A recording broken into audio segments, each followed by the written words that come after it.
Good evening.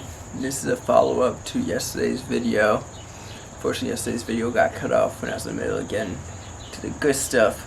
So, if you want to check back on what happened yesterday, you can check out the video in the upper right-hand corner of this video. But I wanted to shoot this quick before I went to the gym. So yesterday I spoke about really the intro to bookworming and how to better organize your reading. What are some things that I did to organize my reading so I can read 4 to 7 books a month. And where the video cut off, again I apologize for that, is I was talking about to simplify matters. Since there's 1,000 different genres, I'm going to refer to books in 2 different genres: nonfiction, which includes anything from your self-help, biographies, psychology books, all of that, and fiction, which is your novellas and stuff like that. Alright? Now,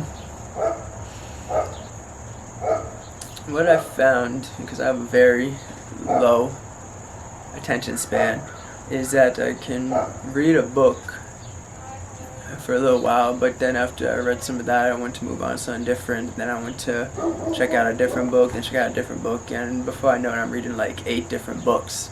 And I've been reading like 8 to 10 different books for 6-7 months straight, and haven't really completed any of them.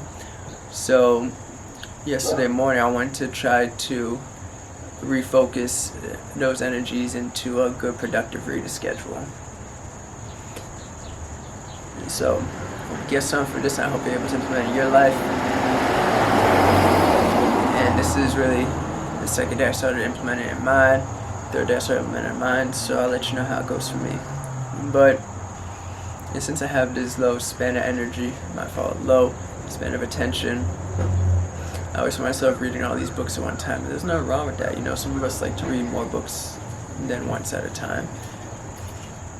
But it's easy, in my opinion, for us to read novels and fiction, science fiction, thrillers. It's easy to read those books. I can go through 300-400 pages of a book like that in a day or two.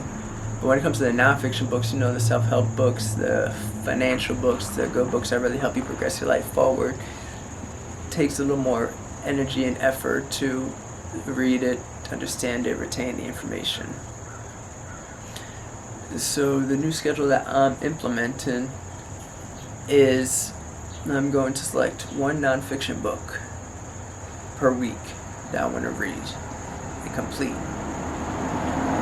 So I'm reading 5 different ones at a time. So I choose one nonfiction book a week that I want to complete, and then every time I find myself in the mood to read, I pick up that one book. I don't pick nothing different. And if I'm so tired or my eyes are glossing over, then I feel the need to change, what I'm going to do is I'm going to supplement that with a easy read book, like a classic literature book or a fiction book, like a novella. And my idea behind this is that because I want to read all these different books, but I want to be productive about it, I'll find that supplement energy and attention by if I need to switch books. I switch between novel books and novellas instead of non-fiction books, self-help books, psychology, stuff like that. So I forgot the book inside, but I'm currently reading this book, The Originals. A great book so far, and my aim is to finish that book by this time next week. And that's really what I was trying to get out before the video cut off yesterday. So, in closing, because I have a short attention span, and I always want to read all these different books, but I want to read 4 to 7 books a month, I'm going to set one nonfiction book to read per week and put all my reading energies into that. But if I get tired or my eyes start to glaze over, I'm going to supplement that with fiction books, and I could switch between those books like none. Those books are easy to switch between, you know what I'm talking about? And this is day 13. I'm almost at the 2-week mark of my 90-day fast 5K. Thank you for tuning in, and I'll let you on the flip side. I'm out.